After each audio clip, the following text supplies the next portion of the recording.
Hello, welcome to the 2018 astrology forecast for Libra. My name's Donna Page. My website's Living Light Astrologer. Thank you for joining me. I like to give an overview of the energies for the year so you can take them into your vision board, your journaling, so you know where and how the support from the universe can help you manifest what you want. There are several things that are going on this year. The first one that I want to just briefly touch on is your ruling planet will be going retrograde, and that's always very significant. How that doesn't happen until your birthday time, around October 5th. So let's start at the beginning, January. January starts with the eclipse patterns, which have been in Leo, Aquarius, and we will have 4 eclipses in the Leo Aquarius, 1 in Cancer this year. End of January, lunar eclipse, February, the solar eclipse, and that is vibrating your house of love, romance, and friendships. It was going on all 2017, and it continues this year. And the solar eclipse, lunar eclipse, is a big push, like a wave of energy from the universe that says, hey, how am I doing around my love affairs? How am I doing around the things that I love to do, my hobbies? What about my friends? Is there anything that I feel is balanced or unbalanced around that? Is there anything I want different? Now, the one solar eclipse we will have in Cancer, middle of July, this is a precursor to the switch that will be happening for 2019. It's very important, but it is more like a nudge or a message that, hey, get ready, because there can be some changes that come up around your career. And that nudged for looking at whether or not the job you have, the career that you have, is, you feel safe in it, you feel secure in it, you feel that it's comfortable for who you are and what you want to accomplish. Mercury goes retrograde every year 3 or 4 times. It's going retrograde 3 times this year in the fire signs. And being in the fire signs, going retrograde in the fire signs, fire is about inspiration. So Mercury going retrograde can be where you get your inspiration, but where is it happening in your chart is in the house of relationships. The sectors that deal with communications, other people, and friendships. So it has a lot to do with relationships. How do I communicate with others? The communication flow. Who do I want to be connected with? How is that? And that it can mean that you get inspired from your relationships. So this inspiring energy. Now it is retrograde, so there can be a rethink. That's normal. The first one in March, rethink around, am I with a person that inspires me or not? I feel inspired to be with.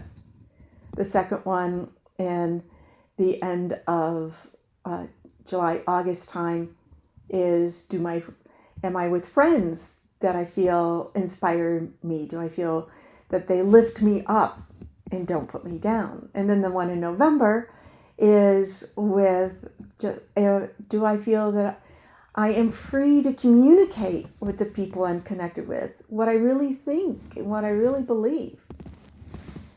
Now, we also have this big shift between 2 outer planets. Saturn's gone into Capricorn on the 19th of December. And that shift into Capricorn is in what's called your solar 4th house of home and family. It takes 2.5 years to trudge through that any one sign. And it's just like a nudge. Okay, do I like where I live? Will I be living here forever? What are my long-term plans? It's not like 2018 you run out and make a huge change if other things aren't lined up for it. But it is a little nudge to think about. It's like, do I expect to live here forever? If not, where would it be? What could I make different? And sometimes it's just making some changes around where you're living in your apartment or your home. to feel, I want to fix this or make this a little bit different here. And then the big news is Uranus going into Taurus on May 15th. So it's been in Aries, and it will dip back into Aries at the end of the year and be there in the beginning of 2019, opposite your sign, which may have made some significant changes in relationships with you. But going into Taurus, into the shift of these outer planets into these earth signs, is going into the intuitive sectors of your chart. So yes, it's your home, but it also represents your intuitiveness. And Uranus going into your 8th house, yes, it can mean that you make some changes with your agreements with other people, but the 8th house is also a very intuitive psychic house. So you can get inspiration from like boom. And the pop astrology keywords for the 8th house are death, sex, and taxes. Uranus there is like, oh, I want to try something new in the bedroom. But it also can mean, because Uranus energy is like, I didn't expect this, that you could start to feel really connected to what I call the other side. People that have left this earth plane, spirit world, guides, angels, whatever, very come out of nowhere. It's like, wow, I woke up with this really wild dream, or I was driving down the road and I had this thought and I don't think it came from me. So it's really cool placement. So we have these major shifts going, and let's go to your ruling planet, Venus, going retrograde in Scorpio. It will go direct in your sign, Libra.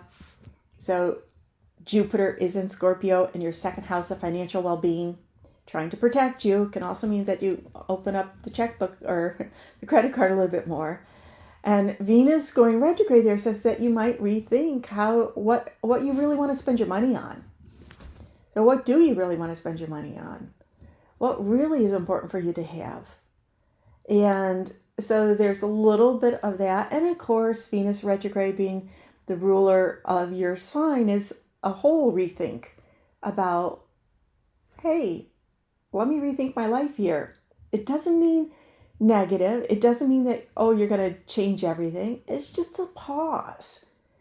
I just take a breath, October 5th, through the month of October. Let me just take it goes direct November 16th. Just let me take a pause and reevaluate what I have, what I don't, what I want, what I don't want. And going direct in your sign is a very positive energy. And that can be a sense of the, life really shifting forward for you. And by that time, Jupiter will have shifted into Sagittarius, because Jupiter goes into Sagittarius on November 8th and going into what's called its own rulership, where it's really strong. And that freedom energy to speak your mind with relationships, what you think, what you believe, very strong. It also means that you're getting ready for the following year to be able to take a bunch of little short trips and go different places. So that's and learn new things that are, again, it's about inspiration. Learn things that are inspiring to you. The Mars retrograde happens. Mars is our motivating planet. It's our protector. It's the warrior of the zodiac. Mars goes retrograde June 26th in Aquarius, goes direct in Capricorn. And Mars retrograde in Aquarius is your 5th house of love affairs, children, hobbies. This is where the universe is saying, where would I like some motivation around those areas of light? Now Mars, because it's a fighting planet, if you have kids, you might feel that they get very willful at this time. Now, and also lover can get very willful, playful. That also can be true. So, and that you may feel, if you're single, you can feel motivated. I want to find a friend that could be a lover. Because Aquarius has this friendship quality to it. Or that there may be a friend who wants to be a lover and you're like, No, I don't know about that. So let me think about that for a while Mars is going retrograde here. It also is an excellent time to put effort and re-energize something that you love to do. One of your hobbies, your creativity, being inspired to be creative. Whatever brings that out for you, even if it's not anything that you specifically are doing, that you just feel creative when you're around it. Let me go to a music festival. Let me go to an art festival. Whatever that is. Let me go to a museum. Whatever it is that inspires you to feel creative. It's very, very powerful. Yes, it does go direct August 27th in Capricorn. So when it's, the end of August, beginning of September, that's putting energy into your home, polishing it up, doing whatever it is that you want to do where you feel it makes it foundation strong. Yeah, organized perhaps. So have a beautiful year. Wishing you a happy, prosperous, healthy 2018. Thanks for joining me. My name's Donna Page. My website is Loving Light Astrologer.